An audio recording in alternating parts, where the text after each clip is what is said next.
선생님, 수집된 자료들은 어떻게 정리하나요? 모두 한자로 된 옛 자료들이 많은데 정리하기가 쉽지 않아 보여요. 어렵지 않습니다. 정리 가이드가 있기 때문에 가이드에 따라 진행하면 쉽다고 느껴질 거예요. 그럼 한국학호남진흥원에서 진행하는 자료 정리를 시작해 볼까요? 네, 그럴까요?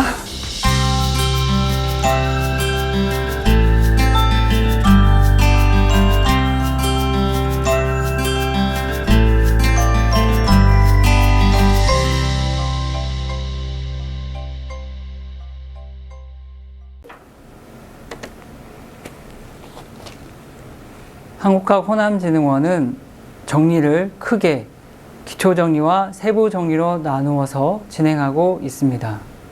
기초정리는 수집된 자료가 수장고에 입고된 이후 보존 및 연구 활용을 위해 자료에 취해지는 최소한의 조치인데요. 가령 자료 분류, 클리닝과 평판, 규격 측정, 임시번호 부여 등이 있습니다. 세부 정리는 기초 정리가 완료된 자료를 분석하여 목록화하고 원본을 고화질 촬영하는 단계입니다. 자료를 더 알아가는 과정이라고 보시면 됩니다. 주로 자료에 대한 명칭과 작성 시기, 작성자, 작성 내용과 특징을 찾아냅니다. 이후에는 원본을 고화질로 촬영하여 목록과 함께 소장자료 관리 시스템에 등록하는 과정입니다. 소장자료 관리 시스템에 등록을 완료한 후에는 최종 관리 번호를 부착합니다. 부착 시에는 목록과 원본, 이미지가 일치하는지 다시 한번 확인합니다. 수장고 서가에 최종적으로 자료를 경납하게 되면 비로소 자료 정리가 완료됩니다. 선생님, 기록문화유산 하면 가장 먼저 떠오르는 것이 뭔가요? 고서랑 공문서 아닐까요? 네, 잘 알고 있네요. 고문서, 고서 이외에도 서화류, 목판 등이 더 있거든요. 한국학호남진흥원에서는 크게 고서, 고문서, 서화, 유물, 근현재 자료로 나누어서 정리를 진행하고 있습니다.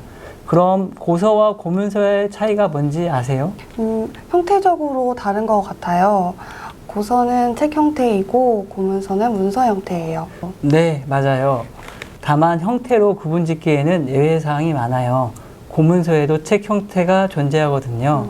따라서 형태 이외에 작성 시기, 내용에 따라 자료를 분류할 수 있습니다.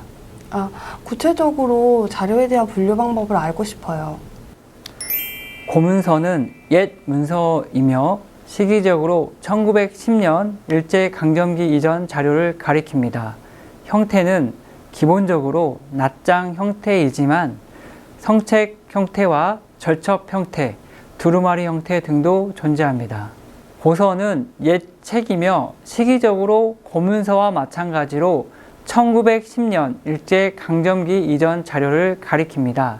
형태는 기본적으로 선장 형태이지만 권자본, 절첩본, 선풍엽, 호접장, 포배장 등도 존재합니다. 고문서는 내용, 형식, 작성자에 따라 기관별로 별도의 기준으로 분류하고 있으며 한국학호남진흥원에서는 형식에 의한 분류 체계를 중심으로 정리하고 있습니다. 고서는 내용에 따라 분류하는 사부 분류 체계로 정리하고 있습니다. 논어, 맹자와 같은 경서 중심의 경부, 역사서 중심의 사부, 제자 백가 중심의 자부, 문집류 중심의 집부가 있습니다. 서화류는 최근 호남진흥원에 많이 수집되고 있는 자료입니다. 호남은 예로부터 예향이라 불리며 수많은 서화가들과 그들의 작품이 많이 남아 있습니다. 시기적으로 근현대까지 모두 포함하며 형태와 내용에 따라 분류하고 있습니다. 형태는 병풍, 액자, 첩, 낱장, 족자 등이 있으며 내용으로는 그림과 글씨로 구분하고 있습니다. 선생님, 호남진흥원은 기록문화유산 중심으로 수집하는데 왜 유물이 분류 대상이 된 거죠? 네, 좋은 질문입니다. 한국학호남진흥원에서는 주로 문중에서 자료를 수집하다 보니 함께 수집된 자료 중에 기록문화유산이 담겨있는 문서함이나 목판 등이 함께 수집이 되고 있습니다. 유물의 분류 기준은 재질별로 나누고 있기 때문에 목재류에 목판과 현판이 포함되어 있습니다. 구체적으로는 목재류, 도토기류, 금속류, 복합 재질류로 구분하고 있습니다. 아, 그렇군요. 그러면 유물을 내용이 아닌 재질로 구분하는 특별한 이유가 있을까요? 재질별로 보존 환경, 특히 온습도가 다르기 때문입니다. 호남진흥원은 기록문화유산인 지류 중심으로 보존 환경이 조성되어 있습니다. 따라서 보존 환경이 다른 금속류나 복합 재질류는 별도 관리해야 합니다. 어떻게 보면 유물은 관리를 위한 목적으로 분류했다고 할 수 있습니다. 네, 그렇군요. 그럼 선생님, 이 지도는 어떤 유형인가요? 네, 이 자료는 근현대 자료로 분류하고 있습니다. 호남진흥원에서는 앞서 살펴본 고서와 고문서 이외에 1910년부터 1980년대에 생산된 문서, 도서, 지도, 도면, 사진 등은 근현대 자료로 분류하여 정리하고 있습니다. 제가 자료를 정리하다 보면 공문서의 관찰이지만 시기가 1980년대인 경우가 있는데 이럴 땐 어떻게 하나요? 네, 그럴 경우 작성 시기보다 형식을 우선시하여 분류하고 있습니다. 기록문화유산이 전통적 방식과 양식에 따라 생산된 것을 높이 산 경우이죠. 따라서 선생님이 언급한 경우에는 고문서의 관찰로 분류하는 게 맞는 겁니다. 이 밖에 통문 만기 등도 마찬가지 이유로 작성 시기와 상관없이 고문서로 분류하고 있습니다. 선생님, 자료를 분류한 이후에 어떤 과정들이 이루어지나요? 네, 자료에 대한 분류가 완료되면 건식 클리닝과 건식 평판을 진행합니다. 자료를 정리하는데 왜 클리닝과 평판이 이루어져야 하나요? 네, 호남진흥원에서 수집해온 대부분의 자료는 민간에서 보관된 상태이다 보니 자료 상태가 좋지 않습니다. 따라서 본격적인 정리와 수장고에서 관리하기에 앞서 기본적인 오염물들을 제거해야 합니다.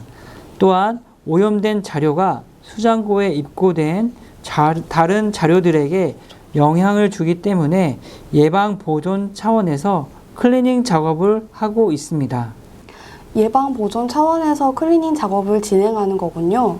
일종의 기초적인 보존 처리를 하는 거네요.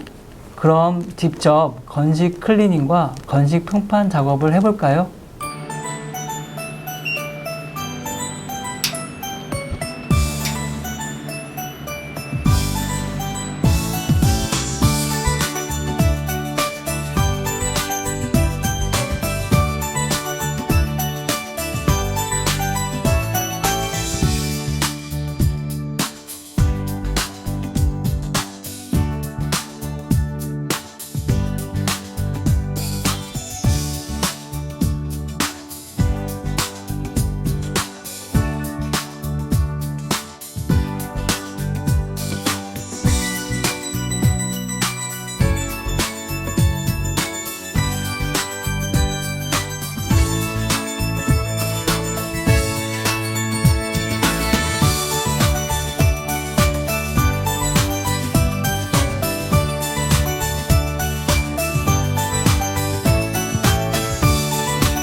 평판을 하는 이유는 향후에 상세 목록화를 하기 위한 내용을 파악하거나 이미지 촬영하는 데 용이하기 때문입니다.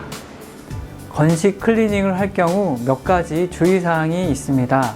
클리닝을 하기 앞서 복장과 장비를 모두 갖추어야 합니다. 방진복, 마스크, 장갑 등을 착용하고 집진기를 작동하여 클리닝 작업을 시작합니다. 자료 훼손이 심한 경우에는 클리닝을 하지 않고 담당자에게 문의한 후 지시를 따릅니다.